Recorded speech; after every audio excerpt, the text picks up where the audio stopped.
l'impression que ça pourrait être ça, mais je suis pas sûre. La bourdaine, c'est celle qui fait... Qui fait des petits trucs qui s'accrochent. Ouais, et qui sont assez gros, Façon et elle est velcro. assez haute.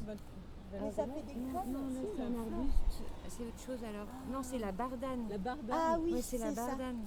Toi, Non, tu... non, la la bourdaine, c'est bourdaine, un arbuste en fait. Et tu t'en sers en teinture? C'est une plante pictoriale, ouais, et qu'on trouve pas à Orléans. Ah, tu nous la montres? Je sais pas si c'est ça, mais je me On demande. va l'identifier au C'est voir si c'est ça. Je suis pas Si c'est sûre. ça, on en prend un peu. C'est les drugs, donc on s'en fout. Par contre, c'est intéressant. Mais du coup, si tu reviens cet été, tu pourrais prendre les drupes. Oui, ces fameuses plantes belles. L'intérêt de ce workshop, c'est d'aller questionner comment faire de la couleur avec ce qui nous entoure. Donc aller voir autour du centre d'art La Cuisine, qu'est-ce qu'on peut produire comme couleur, comme teinte.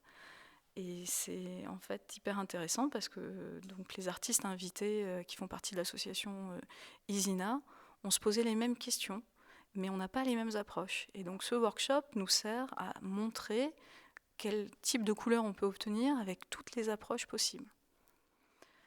Et par la suite, on s'est posé la question du support. Donc comment faire du papier avec ce qui nous entoure? Et on est allé chercher des orties, par exemple, ou des feuilles de saule pour constituer notre papier et aller constituer après par la suite notre couleur.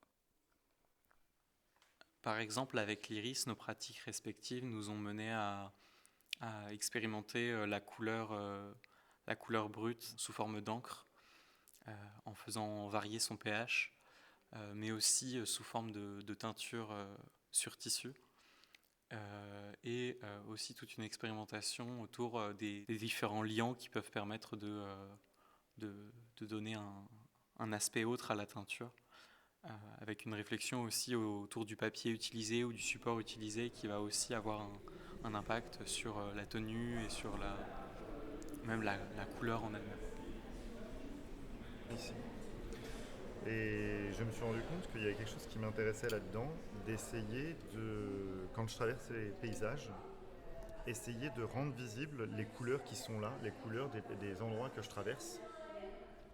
Essayer de montrer les nuances présentes, les rapporter, rendre compte de mon trajet, en fait, en rapportant les différentes nuances de couleurs que je peux rencontrer.